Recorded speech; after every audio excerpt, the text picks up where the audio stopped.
qué es lo único que ha cambiado? Bueno, lo que va a cambiar claramente es que donde aparece el factor de compresibilidad, el Z, tengo que utilizar el Z del líquido, ¿no es cierto?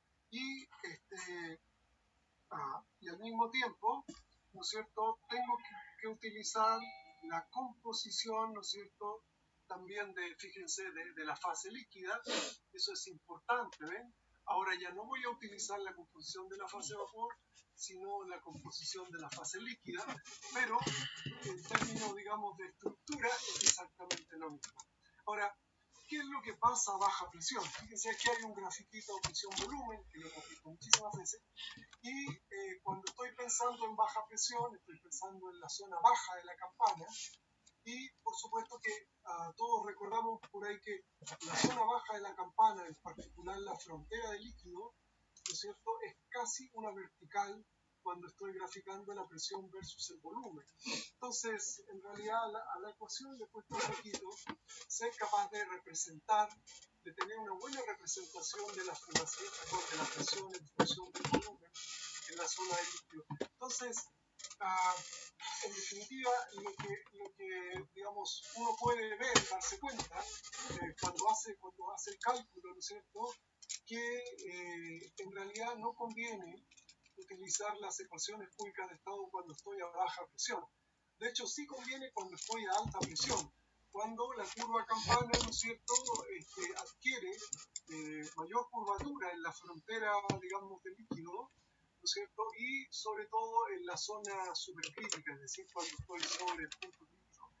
Entonces, la idea es que, ¿no es cierto?, en la frontera del líquido, que estoy dibujando con color rojo, ¿sí?, entonces fíjense que la frontera del líquido en realidad,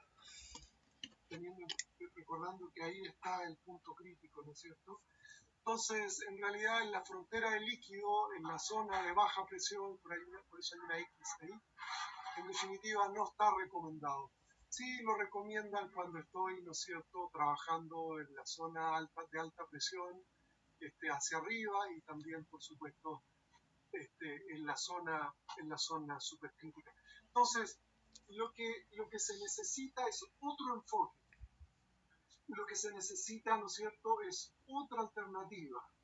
Y para poder, digamos, derivar a esa otra alternativa, lo que tenemos que hacer, ¿no es cierto?, es directamente hacer el cambio, hacer digamos, la modificación de cómo calculamos la fugacidad. Miren, y yo lo voy a escribir aquí, ¿no es cierto? Fíjense, nosotros, si quisiéramos calcular la fugacidad del líquido, entonces lo que podríamos hacer, ¿no es cierto?, es utilizar, ¿no es cierto?, es utilizar la expresión que teníamos con el coeficiente de fugacidad ahora en fase líquida por la presión parcial, y esto se podría escribir un poquito mejor, ¿no es cierto? Fíjense de esta manera, ¿de acuerdo? Se podría escribir, ¿no es cierto?, en la fuerza de la costumbre, ¿ven? Se podría escribir de esa manera. Entonces, lo que tengo, fíjense, lo que tengo entonces es, estoy enfocado en el líquido, el coeficiente de fugacidad del líquido y la composición del líquido. Entonces, podríamos, ¿no es cierto?, hacer el cálculo de esa manera. Ahora, aquí lo que hay que recordar, ¿no es cierto?, es que cuando escribimos esta expresión, nosotros podemos dividir esta expresión en dos contribuciones, ¿no es cierto? Y esas dos contribuciones las comentamos, ¿verdad? Aquí, en la contribución de la izquierda, ¿no es cierto?, es la referencia, ¿ven? Y en el caso particular de esta teoría, digamos, de perturbación, así como se muestra, ¿no es cierto?, la referencia es, ¿no es cierto?, el gas ideal, ¿de acuerdo? Entonces, tenemos como referencia el gas ideal. Y también sabemos, ¿no es cierto?, que en esta teoría el factor que corrige, que es el coeficiente de fugacidad, ¿no es cierto?, este es el factor de corrección, ¿no es cierto?, es el factor de corrección y corresponde digamos, al coeficiente de fugacidad. Por supuesto que todo junto, ¿no es cierto?, en la práctica da el valor real de la fugacidad, ¿verdad?, del componente en la fase líquida. Entonces, aquí hay algunas cuestiones, hay algunas cosas que uno podría cuestionar un poquito, ¿no es cierto? Y el cuestionamiento vendría, ¿por qué razón voy a utilizar como referencia el gas ideal? ¿No es cierto? ¿Por qué utilizar como referencia el gas ideal? Entonces, la pregunta ¿es la mejor referencia el gas ideal? Yo creo que es, ¿no es cierto?, en esta teoría de perturbación, una buena pregunta.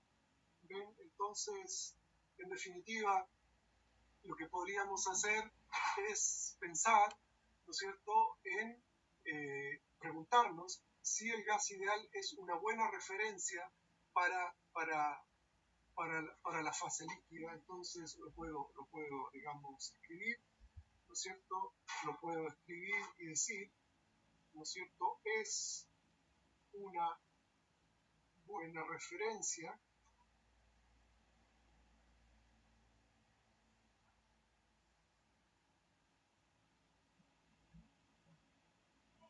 ¿ven?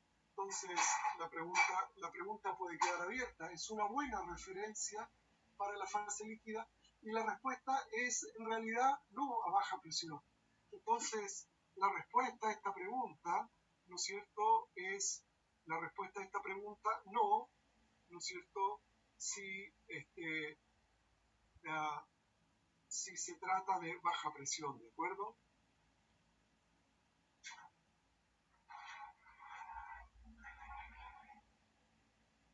Perdón, no si se trata de, ¿no es cierto?, baja presión.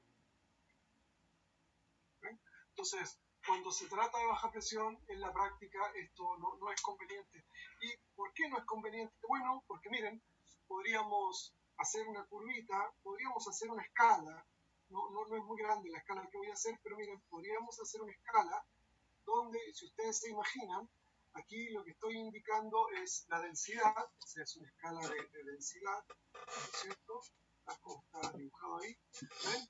Y podría indicar el valor cero. Entonces, lo que yo vería, o lo que veríamos, ¿no es cierto?, en definitiva, que en esta condición es, ¿no es cierto?, la densidad que tendría un gas ideal, que es lo que estamos más o menos acostumbrados, ¿no es cierto? Nosotros sabemos que para un gas ideal la idea es que la densidad tiende a cero, ¿de acuerdo? Y resulta que si quisiéramos, ¿no es cierto?, indicar la densidad digamos, de un gas cualquiera a baja presión, entonces un gas cualquiera a baja presión estaría por aquí.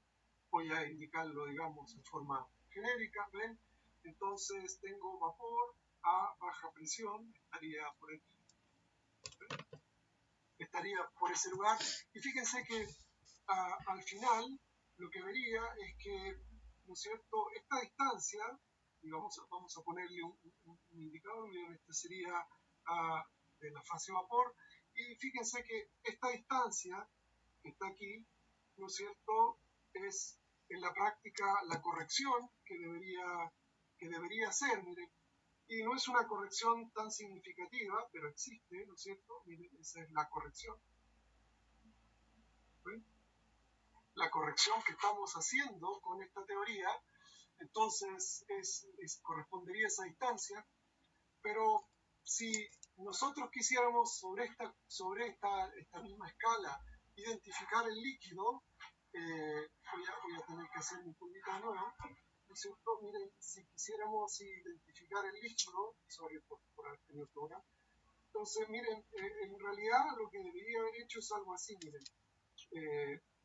Miren, aquí parte todo esto, ¿no es cierto? Voy a hacer un corte en la escala y la escala continúa, ¿no es cierto?, muchísimo más allá. Y si yo quisiera indicar el líquido, la escala va subiendo y la idea es que no suba. ¿De acuerdo? Entonces, fíjense que si quisiéramos hacer, ¿no es cierto?, la escala, ¿Ven? Entonces, ahí está el corte y la escala continúa hacia allá. ¿Ven? Entonces, si quisiera indicar la densidad del líquido, fíjense, la densidad del líquido estaría muy, muy, muy a la derecha, ¿no es cierto?, de la referencia que es el gas ideal, ¿no es cierto? Aquí está, esto es la referencia, ¿no es cierto? ¿Ven? Esa es la referencia. Entonces, y aquí estaría, esto es importante, ¿no es cierto?, el valor real. ¿Ven? Entonces, ahí estoy con el valor real. ¿Ven? Entonces, en definitiva, lo que yo veo es que si cuando nosotros tratamos de hacer la corrección para la densidad del líquido, tratamos digamos, de hacer una corrección para el líquido, en realidad la corrección para el líquido es una corrección extremadamente significativa, muy grande. Miren, la corrección es más o menos todo esto. Fíjense, esta es la corrección para el líquido. ¿Ven? Entonces, resulta una corrección extremadamente grande. Y la teoría de perturbación lo que asume, ¿no es cierto?, es que la corrección es un valor, ¿no es cierto?, que en el mejor de los casos no supera, ¿no es cierto?, un orden de magnitud respecto de la referencia. Entonces, eso es en general. Entonces, en general, porque en definitiva, digamos, pueden haber situaciones particulares, pero en general, ¿no es cierto?, la corrección o el factor de corrección, ¿no es cierto?, de corrección, y léanse como coeficiente de fugacidad, ¿no es cierto?, no debería, por lo que se espera, ¿no es cierto?, lo vamos a poner mejor, más fácil, se espera no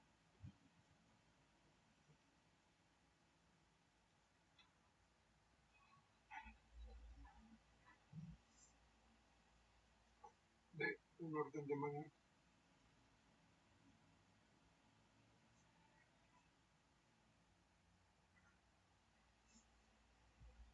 Recordar que esto es 10 a la 1, ¿verdad? Entonces, ven, eso es lo que uno normalmente espera. Uno lo que normalmente espera es que el factor de corrección no supere un orden de magnitud, ¿de acuerdo? Que no sea un número tan grande como eso. Entonces, claramente en esta teoría de perturbación, ¿no es cierto?, en esta teoría de perturbación, el líquido se escapa absolutamente, y en el caso del líquido es probable que la corrección sea mucho más grande de lo que estamos imaginando, y eso básicamente porque el líquido está muy lejos, fíjense, muy lejos de ser un gas ideal. En la práctica el líquido, ¿no es cierto?, digamos, no representa por nada, digamos, al gas ideal. Entonces está muy lejano a un gas ideal. Eso lo podemos escribir, ¿no es cierto? Entonces, el componente.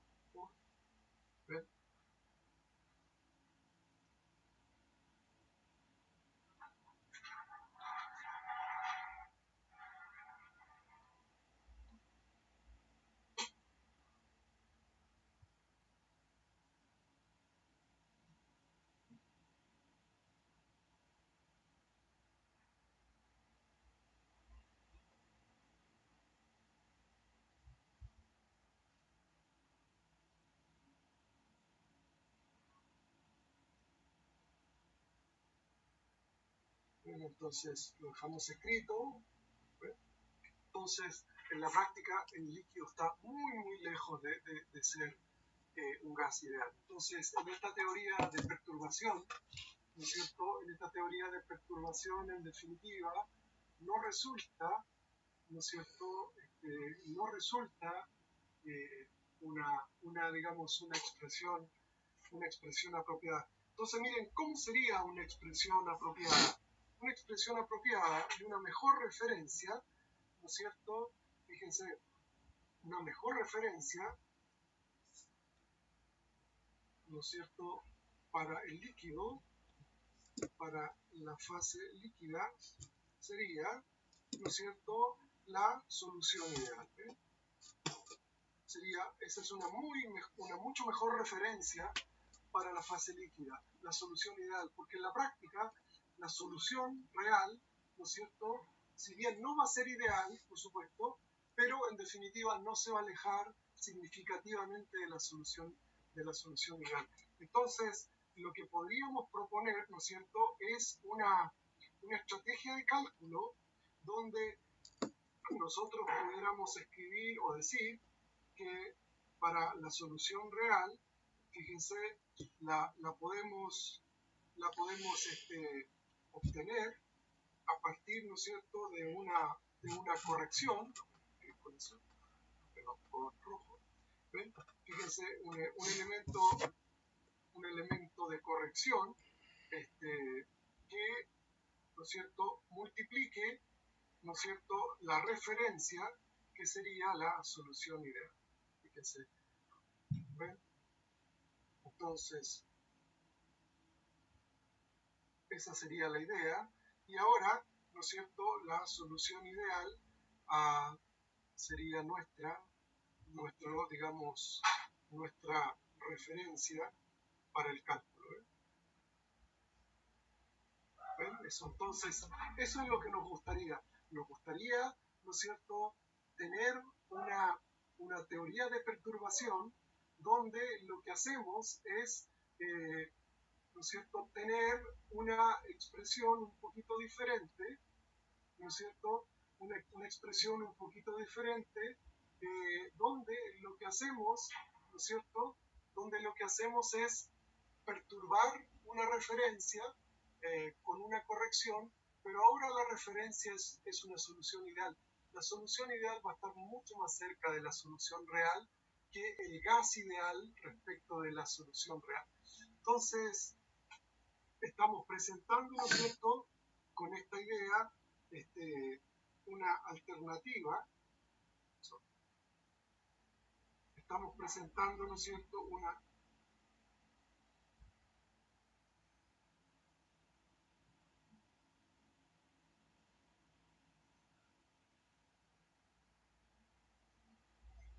a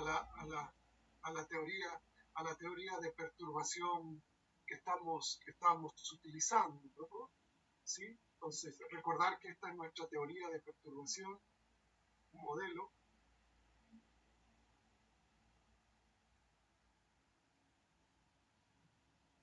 Entonces, estamos pensando en una alternativa de esa manera.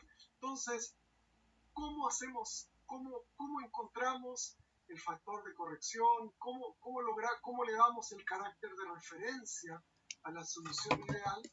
Entonces, eso es lo que tenemos que hacer. Ahora, lamentablemente no es una cuestión, digamos, tan sencilla, pero sí se puede hacer.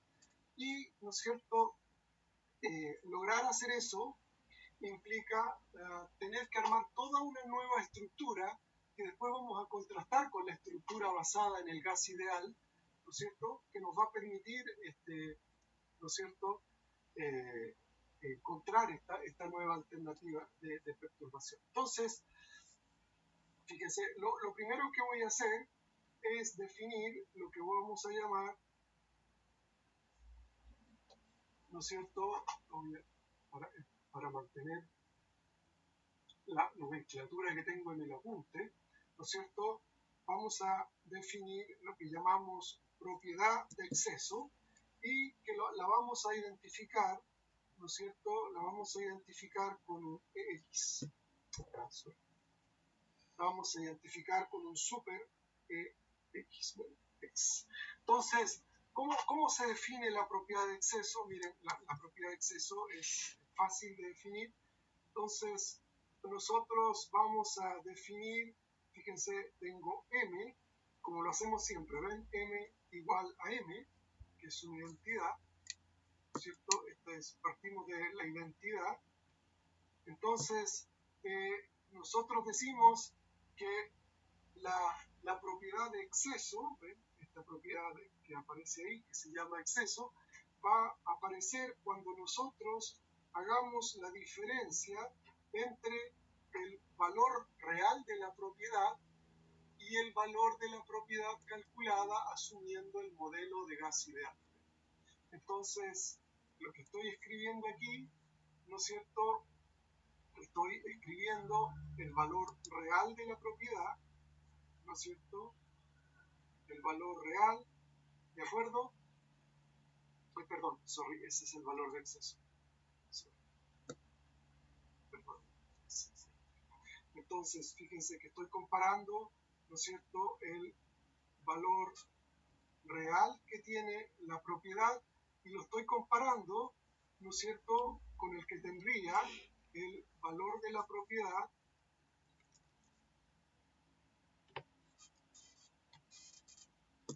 ¿no es cierto?, calculada, asumiendo que se trata de una solución ideal. ¿Ven?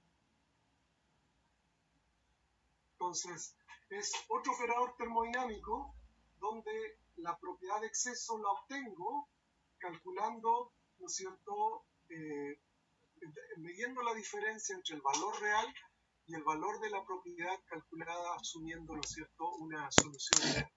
Ahora, todo este cálculo lo hago, ¿no es cierto?, de ambas propiedades a la misma temperatura, a la misma presión y a la misma composición, ¿de acuerdo? Entonces, eso, permítanme, yo lo voy a reescribir esto de nuevo para que les quede mucho más claro.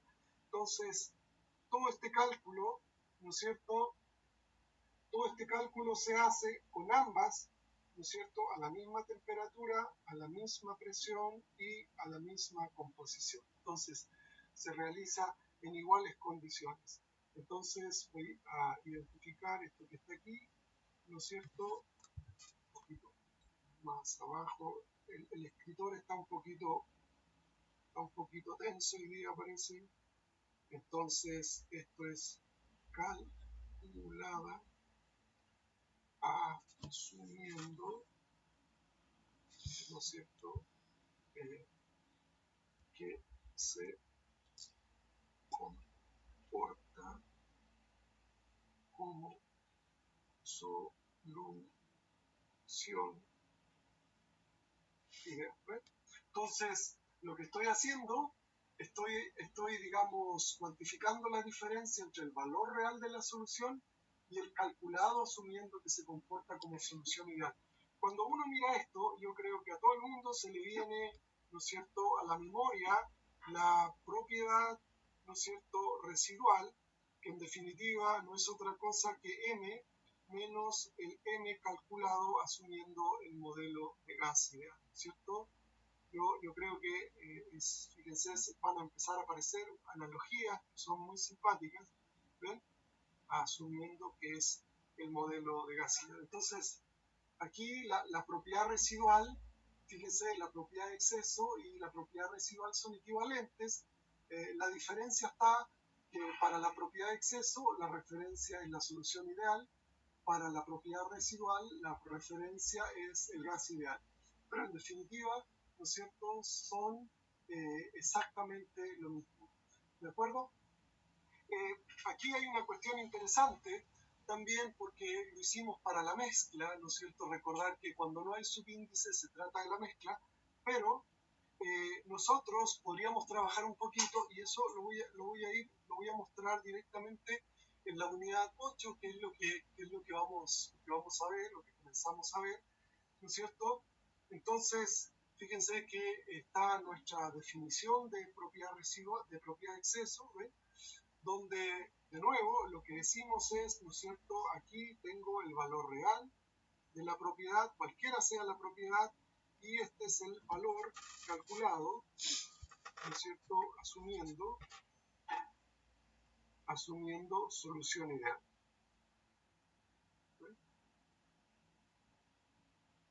Entonces, tengo, digamos, tengo la definición de la propiedad de exceso y de nuevo, ¿no es cierto?, no perder de vista que todo se hace a la misma temperatura, a la misma presión y a la misma composición. Es decir, cuando mido la propiedad de exceso, ¿no es cierto?, temperatura, presión y composición es idéntica para las tres. Aquí en el apunte hay, digamos, una serie de otras, digamos, definiciones. Básicamente, ¿no es cierto?, están asociadas a que los operadores termodinámicos, propiedad de exceso, propiedad residual, propiedad parcial molar, cambio de propiedad en la mezcla, que son las que hemos visto, ¿verdad? Entonces, no olvidarlo. Todo partió con la propiedad residual, después apareció, ¿no es cierto?, el cambio de propiedad por mezclado, ahora tengo la propiedad de exceso, ¿no es cierto?, la propiedad parcial molar, ¿se acuerdan? Entonces, todos estos son nuestros operadores termodinámicos,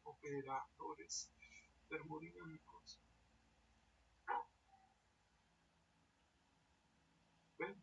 Son todos nuestros operadores termodinámicos y eventualmente pueden actuar, ¿no es cierto?, en serie sin ningún problema. Eso lo hemos comentado, lo hemos dicho, ¿no es cierto?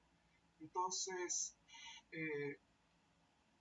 estos operadores termodinámicos, ¿no es cierto?, pueden actuar en serie, uno detrás de otro, sin ningún problema, ¿de acuerdo? Y eso, de alguna manera, lo estoy indicando porque eso se va a reflejar aquí en el apunte. Fíjense, esta ecuacioncita está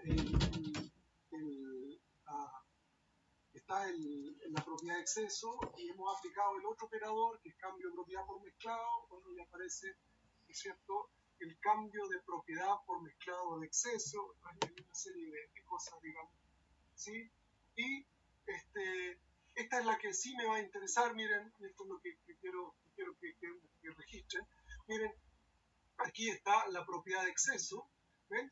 Esta es la propiedad de exceso. Miren, y aquí aplicaron, ¿no es cierto?, la propiedad parcial molar. Y es muy fácil, porque lo que hicieron fue, dice, mire, deriva respecto de MI, manteniendo constante la temperatura, la presión y los NJ que no suben.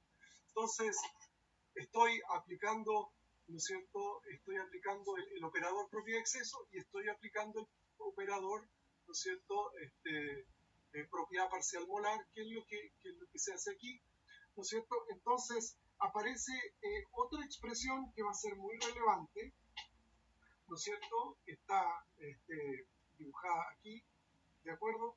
Esa expresión es muy relevante porque, de alguna manera, y le vamos a hacer un asterisco,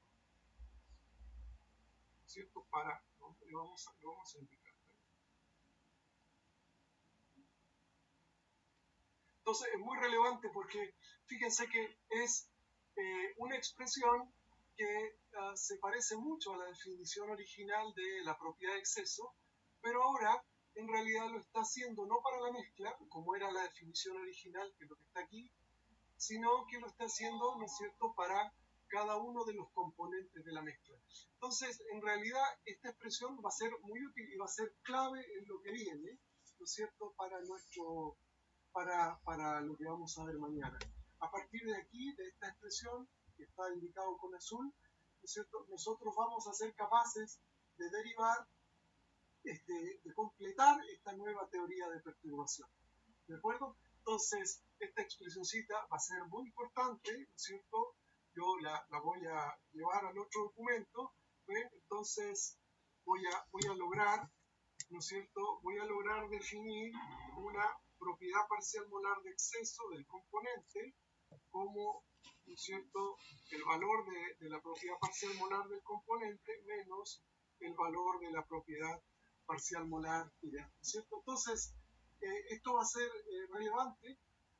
La clase de mañana me gustaría explicarlo, digamos, con más calma y de alguna manera, a partir de aquí, ¿no es cierto?, estas ecuacioncitas van a ser la clave para nuestra teoría de perturbación basada o teniendo, que tiene como referencia, ¿no es cierto?, la solución ideal y que finalmente nos va a permitir calcular la fugacidad ¿no es cierto?, saliéndonos un poquito o digamos, abandonando un poquito la idea del gas ideal como referencia, y ya dijimos que esta corrección es muy, muy, muy grande, ¿de acuerdo? Y por lo tanto, ¿no es cierto?, encontrando una herramienta que se van a dar cuenta que es mucho más efectiva que el gas ideal como referencia o el coeficiente de fugacidad basado en gases ideales como lo veníamos haciendo. ¿De acuerdo? Entonces, yo prometí que la clase iba a ser corta. Efectivamente, ¿no es cierto? Vamos a llegar hasta aquí y, si Dios quiere, mañana en la mañana, a las 10 de la mañana, continuamos. Aparentemente no debería haber ruido. Fíjense que después que nosotros tuvimos ese par de interrupciones, después de eso, ¿no es cierto?, no pasó nada más, digamos, y se ha mantenido así tranquilo. Así que yo espero que mañana pase, ¿no? ¿De acuerdo? Yo grabé toda esta explicación, va a estar el documento, van a estar los 3 documentos en aula en algunos minutos más para que los puedan ver, ¿no es cierto? Yo voy a pedir, por favor, que miren un poquitito la unidad 8, sobre todo el comienzo, para que no estemos tan perdidos, porque lo comentamos en la clase que pasó, o sea, aquí cada vez que nosotros tratamos de avanzar aparecen nuevas definiciones, ¿no es cierto? Y esas definiciones, de alguna manera, si no tengo las anteriores relativamente claras, van de alguna manera generando más ruido, y en lugar de hacer una especie de puzzle donde puedo ir ubicando piezas, ¿no es cierto? Y pudiendo ver la lógica de todo lo que hay, al final se forma una cosa horrible y no entiendo nada. Entonces, por eso estoy tratando de escribir lo que más puedo, estoy tratando de decir lo que más puedo, está en la punta original, y si con un poquito, digamos, de esfuerzo, de paciencia, el puzzle yo creo que uno más o menos lo llega a armar. Es una cuestión, no es para nada complicado. Así que les agradezco muchísimo que hayan venido. Yo ahora también tengo otra actividad, tengo una reunión, y hasta aquí quería llegar hoy día. Estamos bien. Mañana, ¿no es cierto?, vamos a partir de aquí, vamos a continuar con la propiedad de exceso para, digamos, intentar calcular la fugacidad del líquido basada en soluciones. Muchísimas gracias.